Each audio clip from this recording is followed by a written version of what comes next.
Assalamualaikum warahmatullahi wabarakatuh. Hai, halo, gimana kabarnya semua? Sehat-sehat ya? Alhamdulillah hari ini, pagi ini kita masih diberikan umur yang panjang oleh Allah. Kita masih diberikan kesehatan oleh Allah, agar kita bisa menuntut ilmu kembali. Nah, walaupun kita sekarang nih hanya belajar di rumah. Kita harus banyak-banyak bersyukur, kita harus banyak-banyak menikmati, mensyukuri nikmat yang Allah berikan kepada kita. Nah, kalian udah tahu dong gimana caranya kita supaya mensyukuri nikmat Allah, yaitu dengan mengucapkan kalimat Alhamdulillahirabbil alamin. Nah, hari ini adalah hari pertama kalian dalam mengikuti kegiatan BDR atau belajar di rumah, tapi untuk pelajaran matematika. Nah, hari ini nih, di semester 2, hari ini adalah hari pertama kalian untuk belajar matematika. Nah, untuk seterusnya, insya Allah pelajaran matematika kelas 8 itu akan dimulai pukul 9.50, ya. Dan jadwalnya itu insya Allah setiap hari Kamis.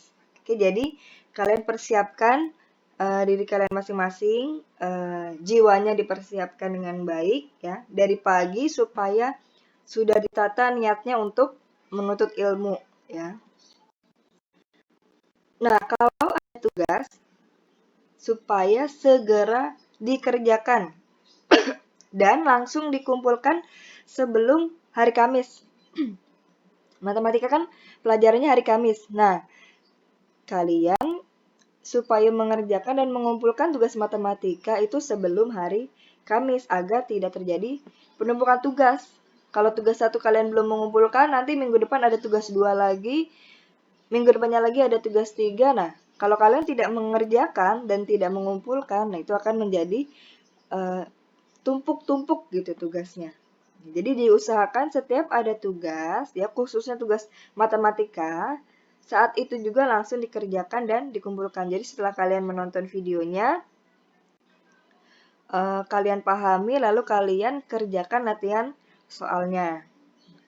Ibu juga mau mengingatkan kepada kalian supaya kalian itu tetap menjaga kesehatan kalian, ya patuhi protokol kesehatan dengan cara 3M, yaitu memakai masker, menjaga jarak, dan mencuci tangan yang benar menggunakan sabun. Kalian boleh pergi keluar, asalkan jangan lupa untuk selalu pakai masker dan juga selalu cuci tangan yang benar, ya.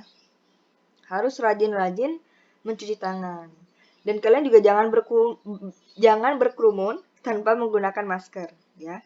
Berkerumun atau berkumpul dengan orang-orang banyak aja nggak boleh, ya, walaupun pakai masker, apalagi berkerumun dengan tidak memakai masker. Nah, itu bahaya, oke?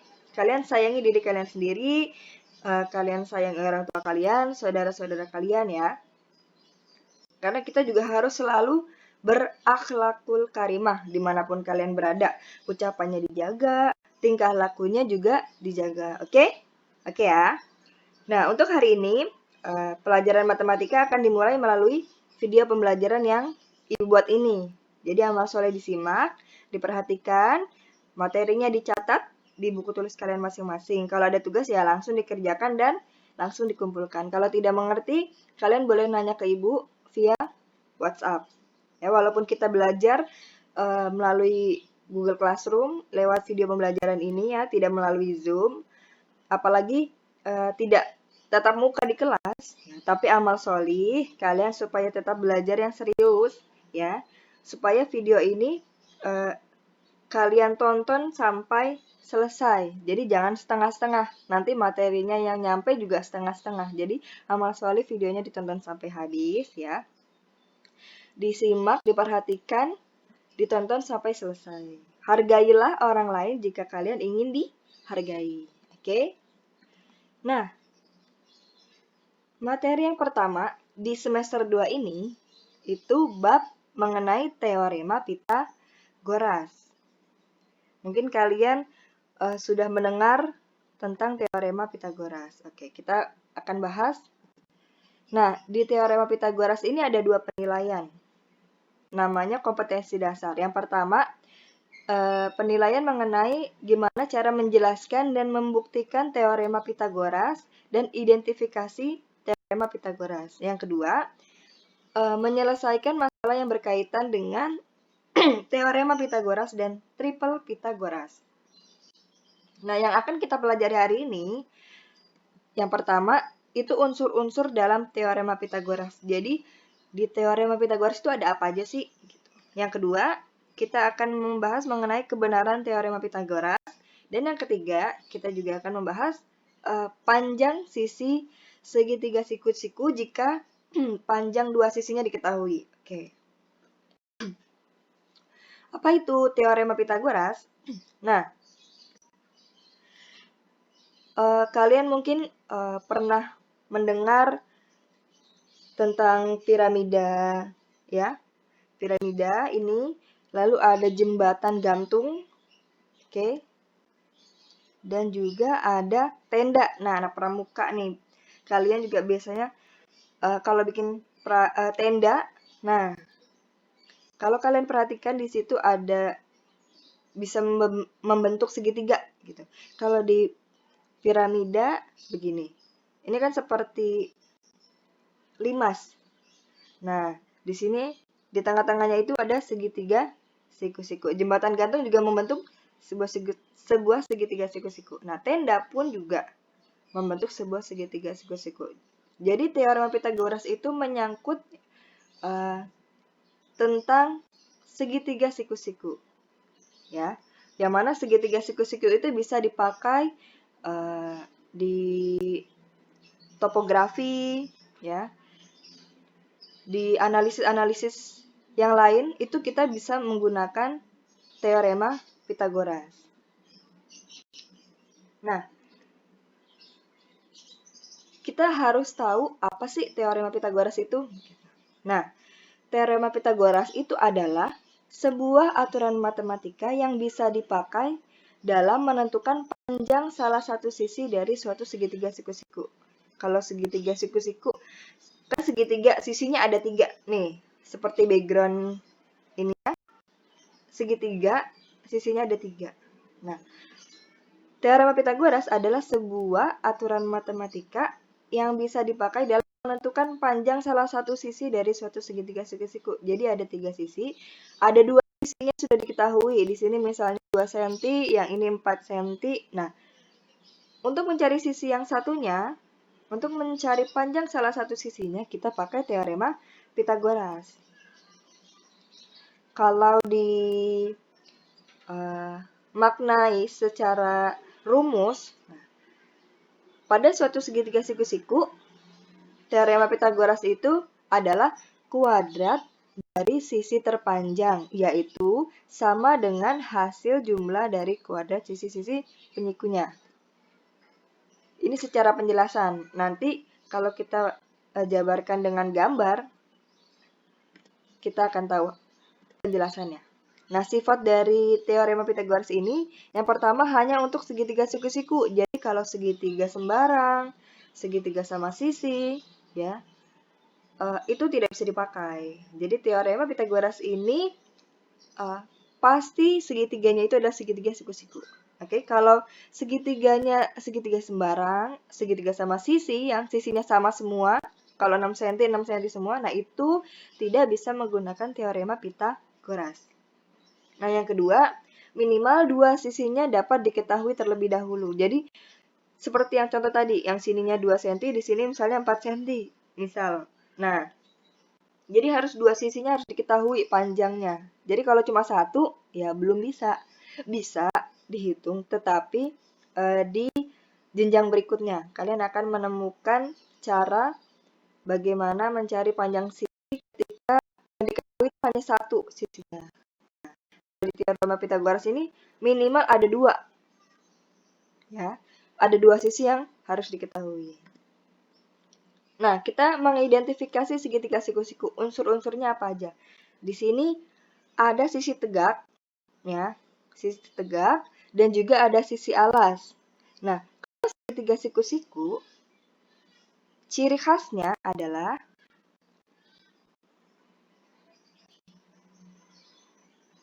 ada simbol seperti ini, namanya simbol siku-siku. Jadi simbol siku-siku itu dia ada di antara sisi tegak dan juga di antara sisi alas. Nah, di antara sisi tegak dan sisi alas itu pasti ada siku-siku. Oke?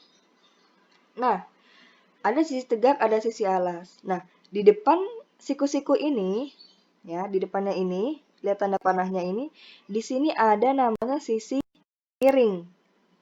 Jadi sisi miring itu berhadapan langsung dengan sudut segitiganya, berhadapan langsung dengan siku-sikunya. Oke? Jadi walaupun dibalik seperti apapun, kalian harus tahu siku-sikunya di mana.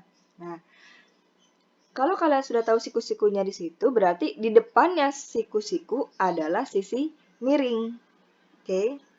Paham ya? Jadi ada sisi tegak. Kalau di gambar ini, sisi tegak itu yang berdiri, sisi alas itu yang tiduran, yang di bawah, sisi alas. Nah, sisi miringnya adalah yang sisi terpanjang ini. Sisi miringnya di depan sudut siku-siku. Oke? Paham? Nah, intinya di segitiga siku-siku ini, di teorema Pythagoras ini, kita harus mampu mengidentifikasi walaupun posisinya dibalik ataupun namanya diganti. Jadi walaupun nanti segitiganya kalian akan menemukan seperti ini. Nah, nanti siku-sikunya ada di sini. Nah, nanti ada juga mungkin yang seperti ini. Nah, siku-sikunya di ini. Nah, jadi walaupun posisinya dibalik, kalian harus tahu yang mana sisi miring, yang mana sisi tegak, yang mana sisi alas. Sisi tegak dan sisi alas itu biasanya tidak apa-apa kalau tertukar. Misalnya yang ini sisi alas, yang ini sisi tegak, itu tidak masalah. Kalau yang gambar ini, misalnya ini sisi alas, ini sisi tegak, tidak masalah. Yang penting sisi miringnya, intinya sisi miringnya itu kalian harus tahu yang mana. Oke, tadi kan sudah dikasih tahu, sisi miring itu berhadapan langsung dengan sudut siku-sikunya. Berarti kalau yang ini sisi miringnya yang mana? Nah, ini sisi miringnya, yang ini ya. Kalau yang gambar ini ada sudut siku-siku di depannya, ini berarti ini adalah yang ini sisi miringnya, gitu ya. Oke. Nah, sekarang kita cari tahu rumus Pythagoras. Di sini ada sebuah segitiga siku-siku, ya. Tahu dari mana bu siku-siku? Ini ada simbol siku-siku. Nah, ada segitiga A, C, B. Jadi bukan A, B, C ya, tapi A, C, B. Karena ini segitiga siku-siku, jadi kita bacanya langsung dari A ke bawah, ke siku-sikunya. Jadi bukan A, B, C, tapi A, C, B. Ya, segitiga A, C, B. Oke. Tadi kan sebelumnya dijelaskan bahwa teorema Pythagoras itu adalah kuadrat dari sisi terpanjang yaitu sama dengan hasil jumlah dari kuadrat sisi-sisi penyikunya. Nah, kalau kita jabarkan jadi rumusnya seperti ini. Nah, ini kan huruf A, C, B itu adalah huruf kapital ya. Nah, kita lihat di sini kan A kapital. Di depan huruf A kapital itu kita tulis A biasa. Nah, di depannya huruf B kapital, kita tulis huruf B biasa. Nah, di depannya huruf C kapital, kita tulis huruf C biasa. Oke?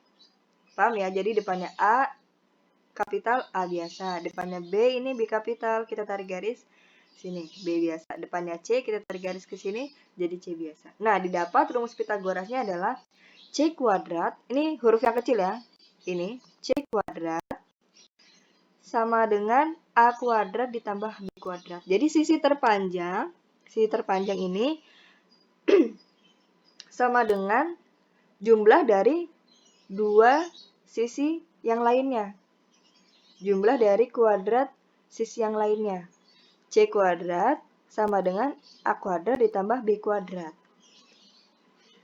Di mana nilai A yang kecil ya, yang biasa, A dan B itu adalah sisi yang menempel pada sudut siku-siku. Nah, nempel kan nih, nempel dengan sudut siku-siku. Ini A dan B. Nah, C-nya itu adalah sisi yang berseberangan dengan sudut siku-siku. Nah, C itu adalah yang berhadapan dengan sudut siku-siku. Atau C ini disebut sisi terpanjang atau hipotenusa. Nah, ini rumusnya ya, kalian catat. Jadi rumus Pythagoras itu adalah C kuadrat sama dengan A kuadrat ditambah B kuadrat. Ini untuk mencari sisi terpanjangnya. Oke? Nah, tadi ada kata-kata hipotenusa. Sekarang kita mau cari tahu hipotenusanya. Kita lihat gambar yang nomor 1. Nomor 1, ini nomor 2, ini nomor 3. Ups. Nah, hipotenusa tadi kan adalah sisi terpanjang. Sisi yang berhadapan dengan sudut siku-siku. Nah, kita lihat gambar nomor 1. Sudut siku-sikunya di mana? Sudut siku-sikunya di sini. Oke, berarti di depannya atau di hadapannya sudut siku-siku apa? Ini dia, huruf C. Berarti hipotenusanya atau sisi terpanjangnya adalah yang mana? Yang ini dia. Ini adalah hipotenusanya atau sisi terpanjangnya. Karena ini berhadapan dengan sudut siku-sikunya. Oke. Kita lihat gambar yang nomor 2. Kita cari sudut siku-sikunya mana? Oh, ternyata sudut siku-sikunya ada di atas. Nah, beda lagi nih gambarnya. Sudut siku-sikunya ada di atas. Nah, hipotenusa atau sisi terpanjangnya itu kan berada di hadapan atau di depannya sudut siku-siku. Berarti di depannya adalah yang ini. Nih. Yang nilainya 20 cm atau sisi AC. Oke. Berarti hipotenusanya adalah sisi AC. Jadi sisi terpanjangnya. Kalau nomor 2 berarti hipotenusa atau sisi terpanjangnya adalah AC. Karena AC ini berhadapan dengan sudut siku-siku. Sekarang nomor 3 pasti kalian udah tahu dong. Udah 2 soal, kita udah cari tahu hipotenusanya. Sekarang yang nomor 3. Sudut siku-sikunya ada di mana? Oh, ternyata sudut siku-sikunya ada di sini. Oke. Nah, kita cari hipotenusa. Hipotenusa itu adalah sisi terpanjang. Letaknya di depan siku-siku. Berarti yang ini sisinya. Ya. Berarti hipotenusanya adalah sisi sisi DF.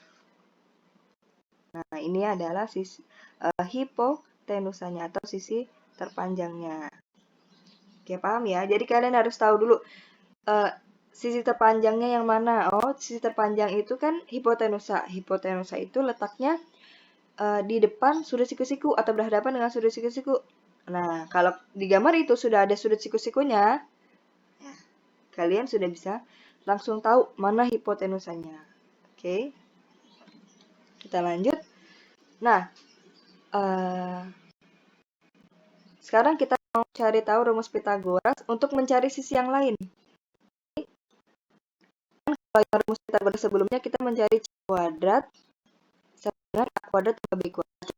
Kita mau cari nilai A sama B gimana? Nah, di sini ada sebuah segitiga. Di sini kita kasih tanda siku-siku di C ya. A, C, B. Jadi depannya A kapital itu A biasa, depannya B kapital B biasa, depannya C biasa. Yang biasa itu kan C kuadrat sama dengan A kuadrat ditambah. Sekarang kalau kita mau mencari nilai ini, nilai sisi tegaknya, nilai B-nya. Ya. Kalau kita mau cari nilai B-nya bagaimana? Nah, kalau tadi kan nilai C-nya, sisi terpanjangnya. Kalau kita mau cari nilai C-nya, C kuadrat sama dengan A kuadrat tambah B kuadrat. Nah, kalau kita mau cari nilai B kuadratnya, nah, kita lihat dari sini. Ini kan B kuadrat, kita mau cari nilai B kuadrat. Berarti sisi terpanjangnya C kuadrat dikurang dengan A kuadrat. Ya. Kalau kita mencari nilai B kuadrat, berarti sisi terpanjang dikurang sama sisi yang lainnya. C kuadrat dikurang A kuadrat. Sekarang kalau kita mau cari nilai A, nah sisi yang alas nih.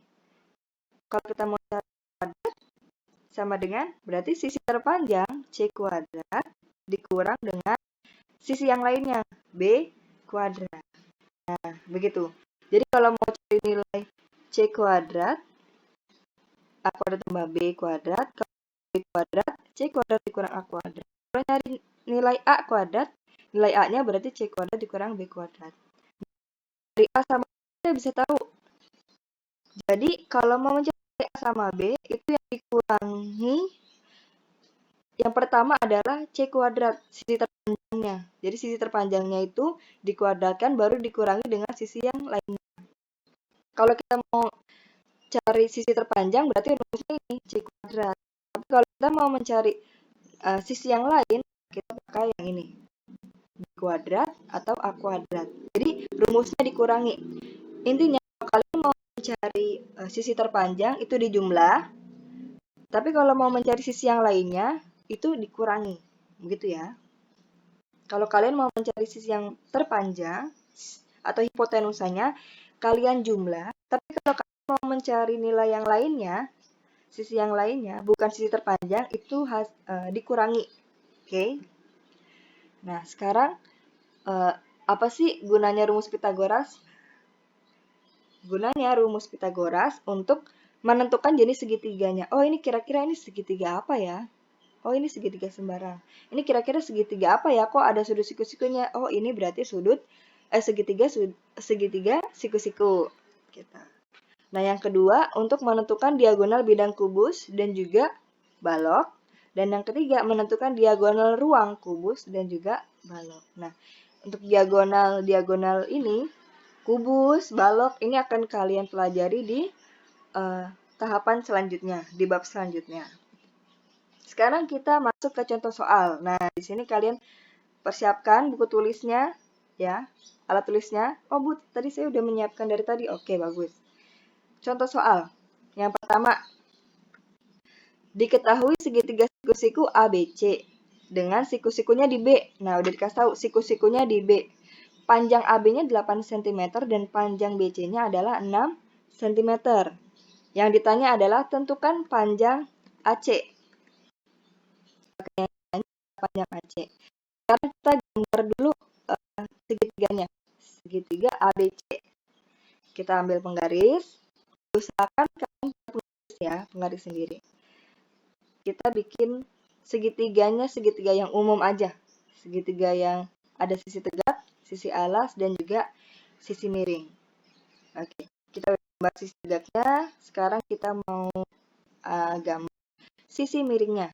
Sisi alasnya juga sudah digambar. Sekarang kita mau gambar sisi miringnya. Nah, sudah kita buat. Jangan lupa diberi nama identitas. Tadi kan katanya segitiga ABC, berarti kita tulis jadi segitiga A, B, dan C. Nah, B-nya di sini karena tadi sudah dikasih tahu keterangannya bahwa siku-sikunya di B, berarti B-nya kita kasih tanda siku-siku. Panjang AB tadi katanya 8 cm dan panjang BC 6 cm. Oke. Kita tulis juga keterangannya dan yang ditanya adalah panjang dari AC. Panjang AC berapa? Oke. AC itu kan adalah apa? AC itu sisi terpanjang. Oke, tahu dari mana sisi terpanjang ini? Karena ada siku-siku. Nah, rumus sisi terpanjang tadi adalah C kuadrat sama dengan A kuadrat ditambah B kuadrat. Kita cari panjang AC. AC kuadrat sama dengan A kuadrat atau AB kuadrat ditambah B kuadrat. Nah, B kuadrat di sini kita misalkan BC kuadrat. Berarti AC kuadrat dengan nilai AB-nya adalah 8. Berarti 8 kuadrat ditambah nilai BC-nya 6. Berarti ditambah 6 kuadrat. AC kuadrat sama dengan 8 kuadrat. Berarti 8 dikali 8 sama dengan 64. 6 kuadrat berarti 6 dikali 6 sama dengan 36. Nah, AC kuadrat sama dengan 64 ditambah 36 sama dengan 100. Nah, AC, kalau kita mau mencari AC berarti menjadi akar. Jadi AC sama dengan akar 100. Nah, akar 100 adalah 10. Jadi jawabannya panjang AC adalah 10 cm. Jadi yang tadinya AC kuadrat dengan 100. Nah, kalau mau mencari nilai AC-nya saja, berarti 100-nya itu harus kita akarkan. Jadi akar 100. Nah, akar 100 adalah 10 cm. Akar 100 berarti perkalian berapa? Berapa dikali berapa? Yang hasilnya 100. Tapi bukan 50 kali 2, karena kan 50 sama 2 angkanya berbeda. Kita mau mencari angka yang sama. Jadi 10 kali 10 hasilnya 100. Gitu. Sekarang contoh yang kedua. Diketahui segitiga siku-siku DEF dengan siku-siku di E. Nah, panjang EF sama dengan 9 cm dan panjang DF sama dengan 15 cm. Yang ditanya, tentukan panjang DE. Oke, kita buat segitiganya dulu. Kita buat segitiga DEF. Nah, lalu tadi katanya siku-sikunya itu di E. Berarti kita tulis huruf E-nya di siku-siku. Berarti di atasnya itu titik D dan di sebelah kanannya itu titik F. Jadi segitiga DEF. Oke. Nah, tadi katanya panjang EF itu 9 cm dan panjang DF adalah 15 cm. Nah, yang ditanya DE. DE ini bukan sisi terpanjang. Nah, rumusnya gimana? Oke. Seperti yang sebelumnya tadi, kalau mau mencari nilai sisi yang bukan terpanjang, sisi yang lainnya, berarti dikurangi. Ingat ya, dikurangi angka yang paling besar dikurangi dengan angka yang paling kecil. Kalau rumus Pythagoras yang biasa itu kan C kuadrat sama dengan A kuadrat ditambah B kuadrat. Ya. Nah, kita mau mencari nilai, kalau kita jabarkan ke gambar, itu kan DF. Berarti DF kuadrat sama dengan DE kuadrat ditambah dengan EF kuadrat. Ya. Jadi nilai C di sini adalah DF, A-nya itu DE, dan B-nya itu EF. Nah, kita mau mencari nilai E-nya. Berarti jadinya DE kuadrat sama dengan sisi yang terpanjang. Sisi terpanjangnya itu kan adalah DF. Berarti DF kuadrat. Nah, yang tadinya dijumlah kita jadikan dikurang. Dikurang dengan EF kuadrat. Ya. Jadi untuk mencari DE yang ini, DE kuadrat sama dengan DF kuadrat dikurang EF kuadrat. Jadi sisi terpanjangnya ya dikurangi dengan sisi yang lainnya. Tapi jangan lupa dikuadratkan juga. Oke. Berarti DE kuadrat sama dengan DF berapa? DF panjangnya 15 cm. Berarti 15 kuadrat dikurang EF panjangnya 9 cm. Berarti 9 kuadrat. DE kuadrat sama dengan 15 kuadrat. Berapa? 225. Dikurangi 9 kuadrat, 81. 225 dikurang 81. Berapa? Ayo. Nah, DE kuadrat 225 dikurang 81 adalah 144. Oke, jadi DE sama dengan tadi jadinya di akar. Jadi DE sama dengan akar 144. DE sama dengan akar 144. Siapa yang tahu? DE sama dengan 12 cm. Jadi akar 144 itu adalah 12 cm. Karena 12 dikali 12 sama dengan 144. Jadi panjang DE adalah 12 cm. Nah, jadi cara mencari sisi yang lain bukan sisi terpanjang itu dikurangi. Seperti ini. Paham? Kalian pelajari lagi ya dari awal sampai sini. Contoh soalnya kalian kerjakan lagi. Oke, kalian teliti lagi, kalian telaah lagi. Nah, kita masuk ke latihan soal atau tugas. Ya. Kalian kerjakan di buku tulis. kalian kerjakan menggunakan soal. Jadi soalnya harus ditulis, oke? Soalnya ditulis. Digambar juga, usahakan digambar menggunakan penggaris. Kalau tidak, Bu, saya belum punya penggaris. Oke, nggak apa-apa. Yang penting gambarnya rapi, ya. Jangan coret-coretan. Oke. Soal nomor 1. Tujuan dipasangkan kawat bubut pada suatu tiang telepon adalah untuk menopangnya. Nah, kawat bubut dipasang pada tiang telepon setinggi 8 meter dari tanah. Ya, jadi kawat bubut dipasang pada tiang telepon setinggi 8 meter dari tanah. Yang ditanya, tentukan panjang kawat jika jarak antara kawat dan tiang pada tanah adalah 6 meter. Di sini sudah dikasih tahu gambarnya. Tinggi pemasang kawat pada tiang, berarti ini, sisi tegaknya, panjangnya 8 meter. Nah, jarak kawat dengan tiang pada tanah, yaitu sisi alasnya, adalah 6 meter. Nah, yang ditanya, panjang kawatnya berapa meter. Nah, berarti yang ditanya adalah sisi miringnya. Yang ditanya adalah hipotenusa atau terpanjang. Nah, kalian udah tahu gimana caranya dong? Silakan kalian kerjakan. Ini soal nomor 1. Soal nomor 2, lihatlah gambar di bawah ini. Jadi ada sebuah segitiga siku-siku. Di sini segitiga CAB. Bu, kok CAB bukan ABC? Karena siku-sikunya di A. Nah, kita bacanya dari atas, berarti CAB. Nah, segitiga CAB. Yang ditanya, hitunglah panjang CB. Nah, CB ini kan berhadapan dengan ini. Siku-siku, berarti CB adalah sisi terpanjang atau hipotenusanya.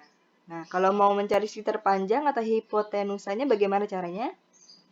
Nah, kalian bisa lihat lagi di materi sebelumnya, di video sebelumnya ini. Kalau mencari sisi terpanjang itu berarti diapakan? Nah, silakan dikerjakan. Soal yang terakhir. Jadi, hari ini ada 3 soal aja.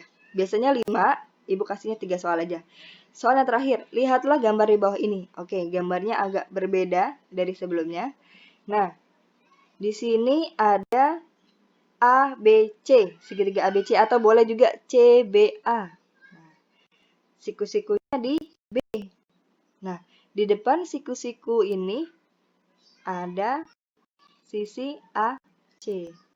Oke, yang ditanya adalah hitunglah panjang AB. AB berarti sisi yang berdiri nih. Nah, sisi terpanjangnya udah dikasih tahu nilainya 20.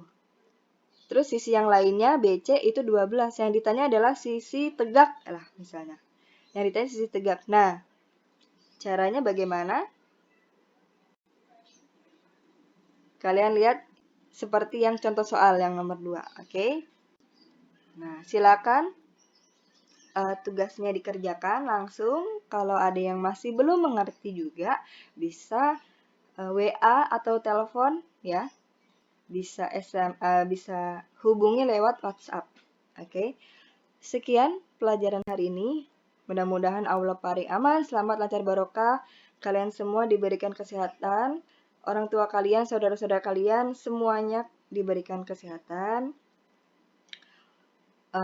Sampai sini untuk hari ini, pelajaran matematika hari ini. Amal langsung dikerjakan dan langsung dikumpulkan ya. Diusahakan dikumpulkannya melalui Google Classroom. Tapi kalau yang tidak bisa, tidak apa-apa. Silakan dikumpulkan by WhatsApp ya, lewat chat di WhatsApp. Oke, alhamdulillahi jazakumullahu khairan. Ibu akhiri, wassalamualaikum warahmatullahi wabarakatuh wa maghfiratuh.